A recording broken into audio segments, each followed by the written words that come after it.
నమస్తే. దుబ్బాక ఎమ్మెల్యే కొత్త ప్రభాకర్ రెడ్డి కబ్జా వ్యవహారం మనందరికీ తెలిసిందే. అది నిన్న కోర్టులో చర్చకొచ్చింది, విచారణకొచ్చింది. నా మీద వేసిన కేసు మీద క్వాష్ చేయండి అంటే కొట్టేయండి పిటిషన్ అని ఆయన క్వాష్ పిటిషన్ వేసుకున్నాడు. దీని మీద నిన్న హైకోర్టులో విచారణ జరిగింది.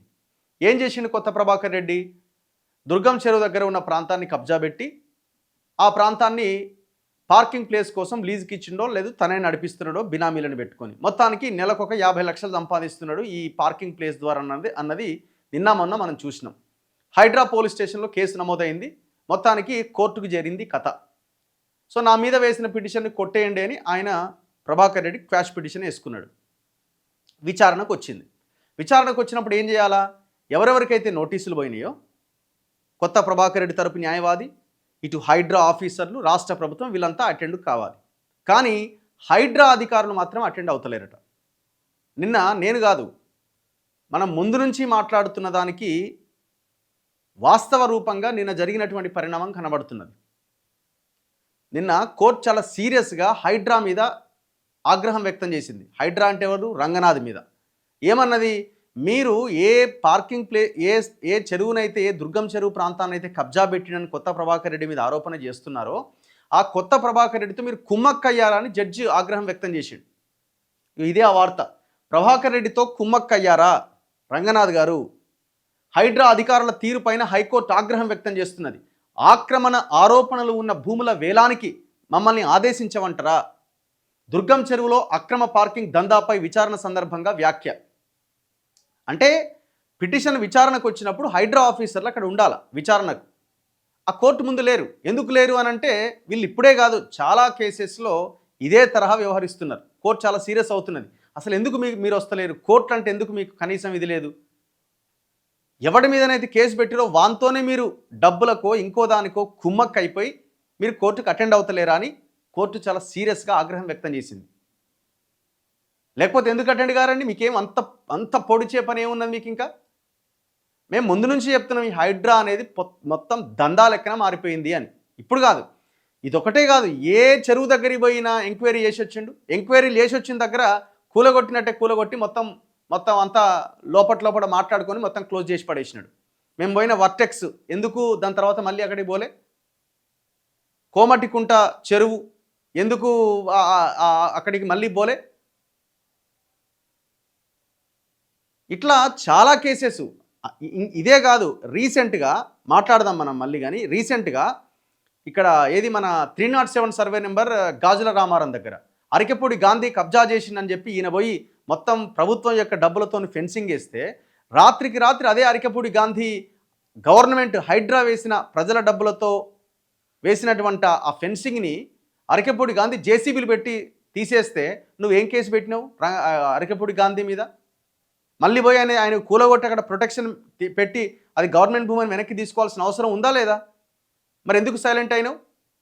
అంటే అరికెపూడి గాంధీతో నువ్వు లాలూచి పడ్డావని దీన్ని బట్టి అర్థం అవుతున్నది కదా. లేకపోతే ఎందుకు వెళ్ళావు?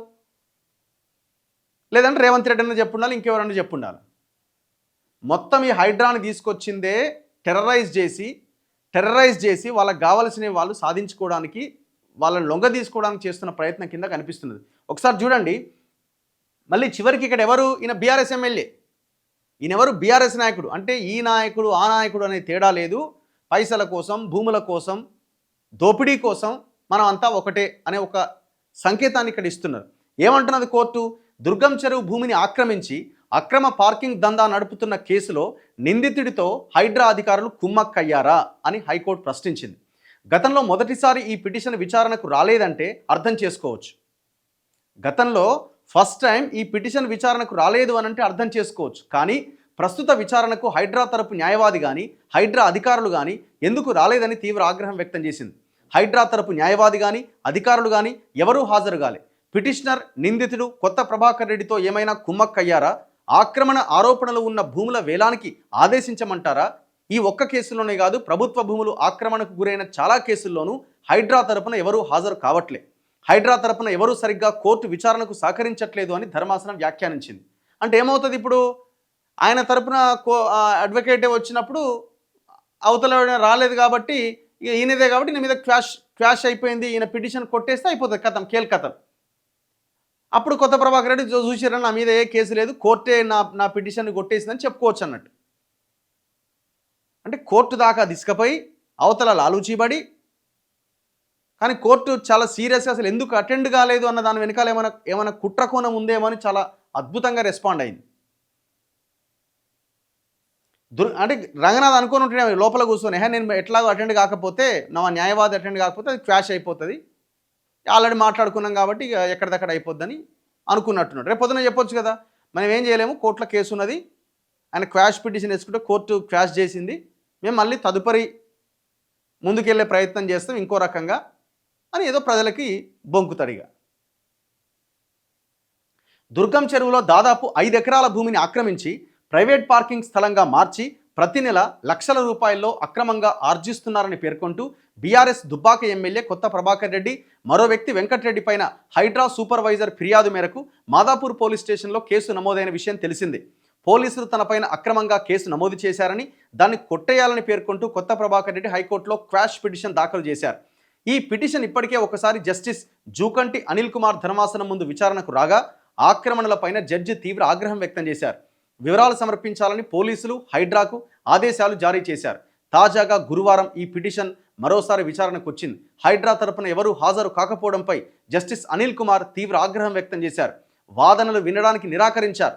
మరోవైపు పిటిషనర్, నిందితుడు కొత్త ప్రభాకర్ రెడ్డి తరపు న్యాయవాది ఆర్ చంద్రశేఖర్ రెడ్డి వాదిస్తూ, వాళ్ళు రాకపోతే ఏంటి, పిటిషనర్ తరపున వాదన వినిపించే హక్కు నాకున్నది, నా క్లయింట్ కేసు మీరు వినకపోతే సుప్రీంకోర్టుకు వెళ్తా అంటూ కోర్టు నుంచి వెళ్ళిపోయింది. ఆ తర్వాత ఈ కేసును మరో జడ్జికి బదిలీ చేసేందుకు వీలుగా చీఫ్ జస్టిస్ ఎదుట ఉంచాలని రిజిస్ట్రీకి న్యాయమూర్తి ఆదేశాలు జారీ చేశారు. మంచి పని చేసిండు. ఇప్పుడు జస్టిస్ అపరేష్ కుమార్ ముందుకు రాబోతున్నది అనమాట. ఇప్పుడు ఏం దుర్మార్గం ఇది, నువ్వు ఆ కేసుని ఇంకా బలంగా మార్చి ఆ భూమిని స్వాధీనం చేసుకుని ప్రభుత్వ ఖాతాలో కలపాల్సిన మీరు అవతలోడితో లాలూచీ పడ్డరా అనే అనుమానాలు వస్తున్నాయంటేనే నువ్వు అటెండ్ కాకపోతే అనుమానాలు ఆటోమేటిక్గా వచ్చేస్తాయి. ఇట్లా ఎన్ని అరికపూడి గాంధీ కబ్జా చేసిన 11 ఎకరాల భూమిలో నువ్వు బాతినవి కూలగొట్టి ఆయన సపరేట్ ఫెన్సింగ్ వేసుకుంటే మరి దాని మీద ఏం కేసు పెట్టినావు, ఎవరి మీద పెట్టినావు, ఆ భూమిని ఎందుకు మళ్ళీ మన గవర్నమెంట్ చేతిలోకి తీసుకోవట్లే? వర్టెక్స్ది ఏమైంది, కోమటికుంటది ఏమైంది, బాచుపల్లిది ఏమైంది, ఇక్కడ మూసాపేటది ఏమైంది, ఏమైనా ఇవన్నీ?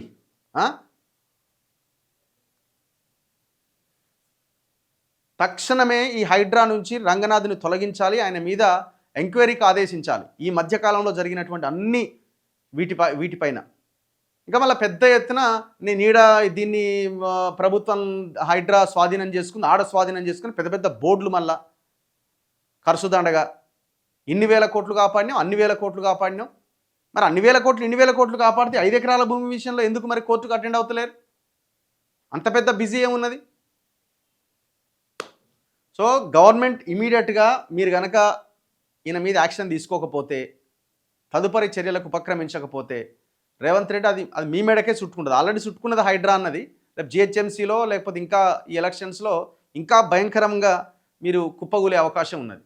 తేల్చుకోండి, ఇక మీరే చూస్తూనే ఉండండి మన తొలి వెలుగు.